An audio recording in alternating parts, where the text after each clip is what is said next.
And that was before Pelosi completed a remarkable comeback with the winner 5 minutes from time.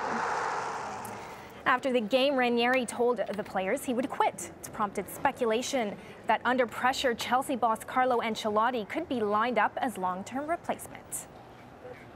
There was better news for Roma City Lazio. They maintained their push for a Champions League spot with a 1-0 win against bottom club Bari. Anderson Hernandez with the superb volley after just 6 minutes. Roma's loss means they remain 8th. It's their 4th defeat in a row in all competitions. The top 4 sides all won. In Spain, leaders Barcelona have re-established their 5-point advantage over Real Madrid after a hard-fought win against Athletic Bilbao. Barcelona took a 4th-minute lead. David Villa on a target from Dani Alves' pass.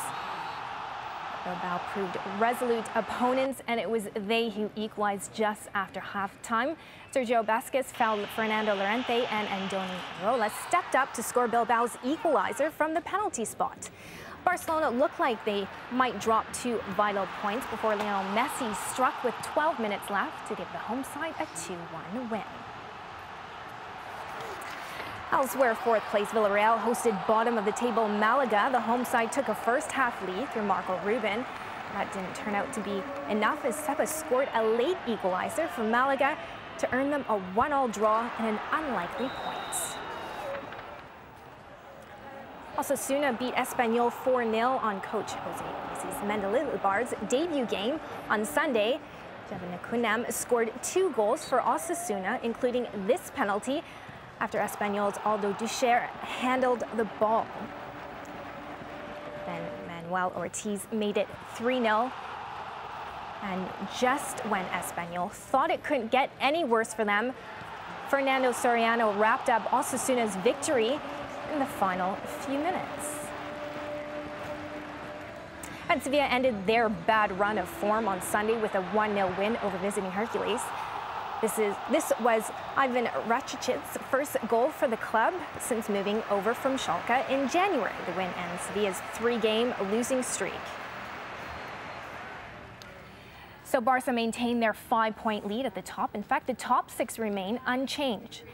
Sevilla and Atletico are the only teams in the top 10 to improve their positions following their wins over the weekends. In the English FA Cup, Arsenal were brought back down to earth. After their midweek win over Barcelona, the Premier League side failed to get past Leyton Orient to play in the 3rd tier of the English football.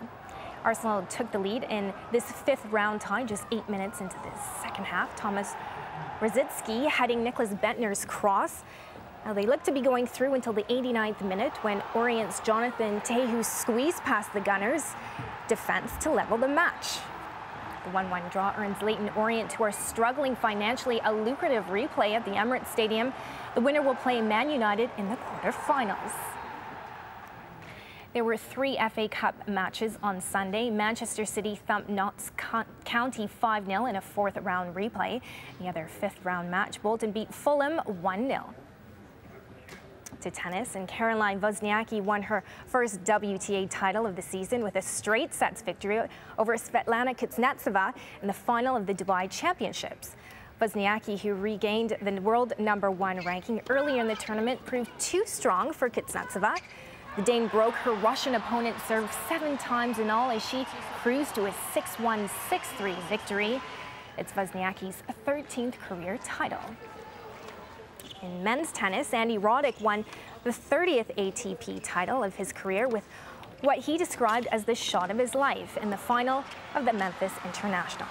The American's diving effort clinched a 3-set thriller against Canadian Milo Raonic after a marathon 2 hours, 36 minutes on Sunday.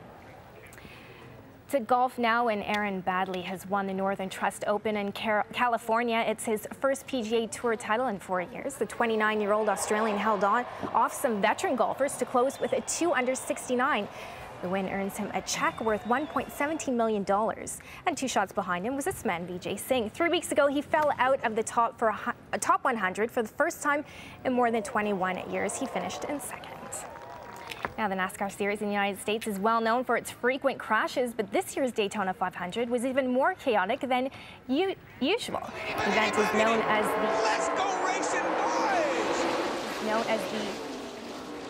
event is known as the Great American Race and is the most prestigious on the NASCAR calendar. This year's was also one of the most dramatic, as on the 29th lap, most of the field were caught up in a multiple car pileup. That crash resulted in one of a record 16 cautions during the race. The lead also changed 74 times. At the end of it all, Trevor Bayne came out in front. Bayne had celebrated his 20th birthday just one day before.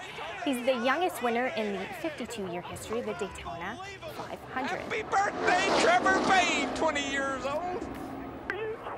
And that's it for sports. What a mad race. Yeah, it's crazy. Yeah, finally got a winner though. Thanks, Farah. Don't go away. We'll be covering the events in Libya. We'll be speaking to a resident of the Libyan capital who is saying that security forces and protesters are being caught up in a game of cat and mouse. All the latest developments when we return in just a couple of minutes.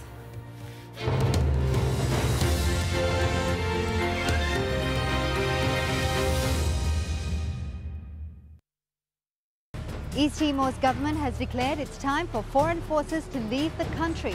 But with a frail infrastructure, is this nation prepared to face a future without international support? 101 East, at this time on Al Jazeera. As the people of Uganda head to the polls, fears of vote rigging, public protests and violence are proving an unwelcome distraction. But after 25 years, will President Museveni retain power? Ugandan elections on Al Jazeera. Personal blogs by professional journalists. blogs.aljazeera.net.